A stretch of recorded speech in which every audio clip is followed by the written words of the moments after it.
What's up, everybody? Sorry that this video is late. I haven't been super on point with my 2 p.m. thing recently, and that today at least is because I was traveling. So obviously I could have recorded a video earlier and scheduled it. That's no excuse, but that's why the video is late today. I am now back in Reston, and I'm gonna be here for 2 weeks, and I am here to work with Eric and his friend Dane to develop the software that I told you about. We just started a company called Systematical, so that's pretty exciting. It's like a thing that exists and is incorporated now. So that's the company that's going to be making the software, right? And now let me talk to you a little bit more about what exactly it is that we're going to be making. So I want to stop being just dropshipping. I have to kind of broaden things and figure out how I can have a kind of wider portfolio instead of just having stuff related to dropshipping. And so with this software, the VERO problems that people have is something that all eBay sellers deal with. It is not something that's just unique to dropshipping, right? So I'm going to share with you exactly what it is that the product is that we're working on. The idea is that you can scan a title, and I'm working with the others to figure out how this is going to be done. We're definitely going to have a website, but I want there to also be a Chrome extension. So literally all you have to do is highlight a title and then press some keyboard shortcut or press some button in Chrome.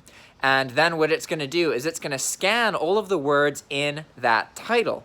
And it's going to tell you, okay, this keyword is associated with VERO problems, yada, yada. This keyword is associated with high return rates, etc., etc. We're going to have a system that scans it, right? So what we need is a database. And ultimately, the only way for this to really work is if we have a community of people and some kind of feedback system so that you can customize the kind of cues, right?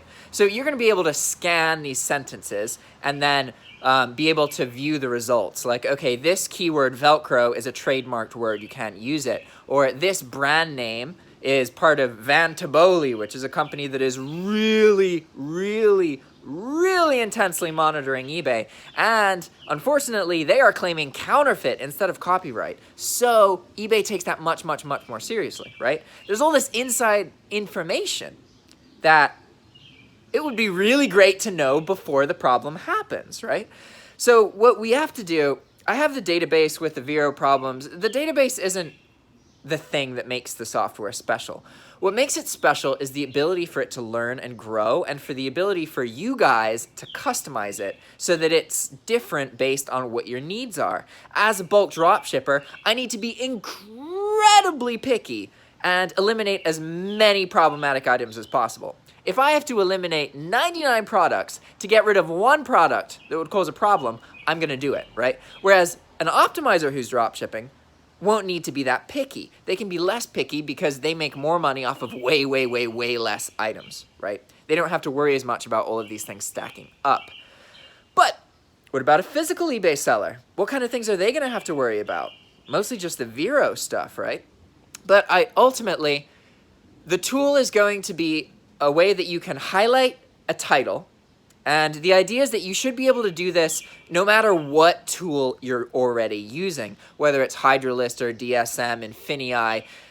You just need to be able to highlight a title as if you're going to copy it. So you'd enter in the title you want to use or whatever, right? And then you do the scan, okay? So that's the basic premise, is software that scans to kind of assess an item and reveal to you if it's problematic, yada, yada, yada.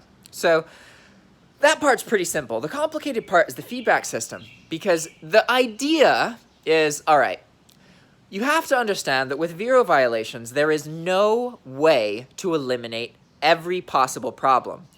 This is because there's no master list. And also, sometimes companies suddenly start caring and enforcing their policies, even when they have no VERO profile. They have no way for you to know that, aside from the fact that they've actively started to enforce it. So what we need is a system.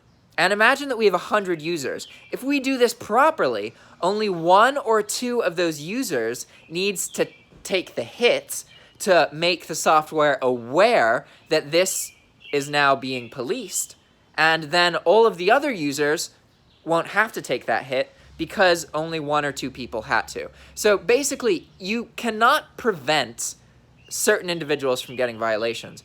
But if you're a member of a community that responds quickly and uploads these violations through a process that we're going to work on, then you absolutely can avoid most of these problems, because we're talking about a pool of 100 people. Imagine 1,000 people or 10,000 people using this, right? That database is going to become really, really resilient. And so what is going to be necessary is that it's not a black and white feedback system. Like, you can't just flag an item and then every user is not going to be able to post it, right? That's going to be abused, and people are just going to upload a bunch of items to reduce the competition, right? So what we need is some kind of feedback system where the users are able to customize the fields that they want, whether they're a traditional eBay seller or a drop shipper or a bulk drop shipper or whatever. There's a custom set of values that they can tweak and change, right? And so ultimately what we need to do is establish some kind of like system to manage people's flagging of keywords. Because we have to find a balance between using the community to create this intense database that informs you of potential problems before they happen, but without doing it in a way that makes it easy to abuse, right? So that's where the tricky part is figuring out how do we customize this kind of, how do we allow the software to be customizable? So obviously, again, you can go through it and use it in a way that works for you, but also without making it abusable, right? And so these are all things that I'm going to talk with them and figure out, and I have no release date for you guys for this. I am fixated. I don't give a fuck about release dates. I don't care about a time span. I need to identify exactly what this software needs so that I feel it's ready to be sold to you guys. Once it is at that point and I feel that it is ready, then I will make it available. But up until that point, I'm not going to say like, oh, this will be out in 2 months, this will be out in 2 weeks. I don't know. And there's no reason for me to set up a deadline that could only possibly prevent me from working with this team and making a good product. I want to make this solution for this VERO problem, and one of the reasons that I'm very interested in this is because of its market. This isn't something just for dropshippers. This is something that can help anybody who has any kind of paranoia or insecurity or worry selling on eBay, and they're worried about eBay violations, and they want to minimize those violations, right? A lot of listers for dropshippers have tools that allow you to check. And by no means, I'm not trying to tell anybody that what I'm working on is unique, okay? There are VERO checkers, there are services that you can use, but from what I understand, I'm in a position where I know a lot about this industry, and I have access to other people with a lot of data and a lot of information. I'm in a position to work with this team of people to make really, really solid, good, useful software. I don't care if there's competition. I know that I can do this well. So that's what we're gonna do, all right? So I figured I would share this with you guys a little bit, and I didn't have a video today, so now I do. I'm living in Reston here in Virginia for 2 weeks, living with one of the developers, so we're gonna be spending a lot of time together. And my goal here is to lay this software out, every single feature, so that the front end and back end developer can just focus on getting it made, okay? I need to be able, I'm gonna spend the next 2 weeks working on a blueprint for this so that it can get created, right? All right, guys, I'm super excited and I'm glad to be back in Reston. It's green and spring and great. I have so many memories here, it's pretty crazy. All right, guys, see you next time, okay? Ciao.